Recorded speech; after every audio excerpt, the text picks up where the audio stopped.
আসসালামু আলাইকুম রহমতুল্লাহ। গতকালকেই আপনাদের সামনে আলোচনা করেছিলাম যে আজকে নতুন মিশন নিয়ে আপনাদের সামনে আসব। এর প্রথম ভিডিও এবং প্রতিদিন আমি একটা শেয়ারের আলোচনা আপনাদের সামনে তুলে ধরব। দেখেন, আজকে যে শেয়ারটি আলোচনা তুলে ধরব, অবশ্যই শেয়ারটির বিস্তারিত আপনাদের সামনে তুলে ধরব যে আসলে কী জন্য এই শেয়ারটি এই মুহূর্তে যারা ক্ষতিগ্রস্ত বিনিয়োগকারী বা যারা যারা আপনার আপনার শেয়ার কিনে নিরাপদ বা নিশ্চিত থাকতে চায় যে এখান থেকে যেন 40%, 30%, 50% মাইনাস না হয়ে যায়, এরকম শেয়ারে আমি সিলেকশন করে আপনাদের কাছে ডিসকাস করার চেষ্টা করব। কিন্তু একটা ব্যাপার কি, যে আপনার এই শেয়ারটি ক্রয় করতে হবে এমন না।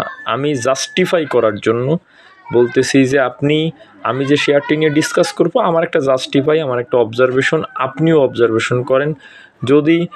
যদি আপনার কাছে আপনার অবজারভেশনে মনে হয় যে না আমার সঙ্গে মিলে গিয়েছে, বা আপনি অবজারভেশন করে যদি দেখেন যে না এইটা একটা বিনিয়োগকারীদের জন্য ভালো একটি শেয়ার, তখন আপনি ভালো রেঞ্জ, তখন আপনি চিন্তা করবেন আপনার ডিসকাশনের পরে। দেখেন, এখন যে শেয়ারটির কথা বলবো, এই শেয়ারটি আসলে অনেকের পছন্দ হবে না, বা অনেকেই বলবে যে এরকম একটা শেয়ারের কথা বললেন। কিন্তু এটা আমার অবজারভেশন আমি আপনাদের করতেছি, এরপরে আপনার অবজারভেশন করে দেখবেন। দেখেন, আমি যে শেয়ারটির কথা এখন আজকে প্রথম বললাম, বিডি অটোকার শেয়ারটি আপনি যদি দেখেন, এই শেয়ারটি আপনার 2010 সালের দিকে কত ছিল, এরপরে নামতে নামতে 2019 সালে 20 সালেও 500 টাকার উপরে ছিল। এরপরে আমরা দেখেছি 200, 180, 160, এরপরে 140, এরপরে 127, রিসেন্ট ছিল 114-15, এখন কিন্তু শেয়ারটা 86 টাকায় আছে। তার মানে হলো এই শেয়ারটি কিন্তু লং টাইম ধরে নামতে নামতে নামতে নামতে এইখানে। এখন কেন নামতেছে, আসলে কেন কি এই ক্যাটাগরির শেয়ার এইভাবে থাকতেছে, এইভাবে নামতেছে, কী কারণ এইখানে স্মার্ট মানি সেইভাবে ঢোকেনি তখনকার সময়। কারণ ওই সময় যদি মানে যারা গ্যামলিং করেছে তাদের পন্থী শেয়ার হতো, এই শেয়ারটা মিনিমাম 700-800 টাকায় থাকতো। কারণ এই শেয়ারটা যদি আপনি দেখেন, নেট অ্যাসেট ভ্যালু কিন্তু আছে। এই জাতীয় শেয়ারের ফান্ডামেন্টাল বেস বের করা কঠিন হয়ে যায়, তারপর একটা নেট অ্যাসেট ভ্যালু আছে, যদিও পি রেশিও বেশি। কিন্তু এই শেয়ারগুলোর ক্ষেত্রে কেন পি রেশিও খুব বেশি ডিপেন্ড করে না, পি রেশিওর উপর এদের আচরণ আপ ডাউন কেন খুব বেশি ডিপেন্ড করে না বলতেছি। দেখেন, এটা কিন্তু প্রতি বছরই একটা 2%, 3% একটা ডিভিডেন্ড দেয়। ডিভিডেন্ডের জন্য এই শেয়ার কিনে কোনো লাভ নাই। আবারও বলতেছি, এইটা ডিভিডেন্ডের জন্য এসব শেয়ার কিনে কোনো লাভ নাই।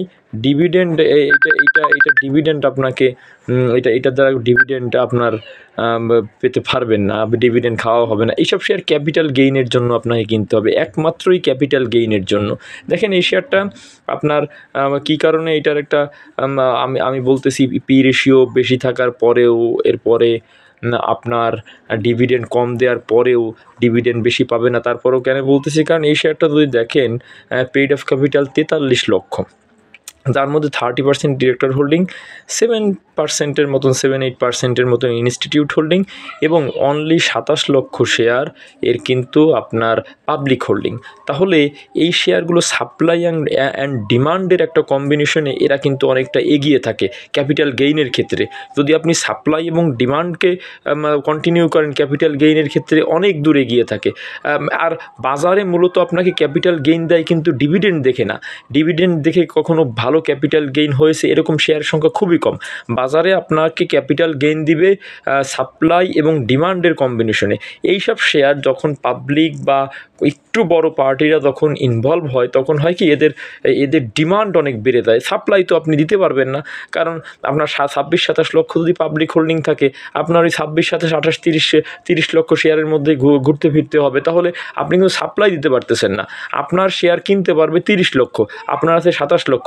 স্বাভাবিকভাবে আপনি সাপ্লাই দিতে পারতেছেন। আর এইসব শেয়ার দ্বারা একটা শেয়ার প্রাইস টেনে উপরে উঠানোও অনেক সহজ হয়ে যায়। সেই জায়গা যদি আমরা চিন্তা করে দেখি, এই শেয়ারটা অত্যন্ত ডাউন প্রাইসে আছে, 86 এই লেভেলে আছে।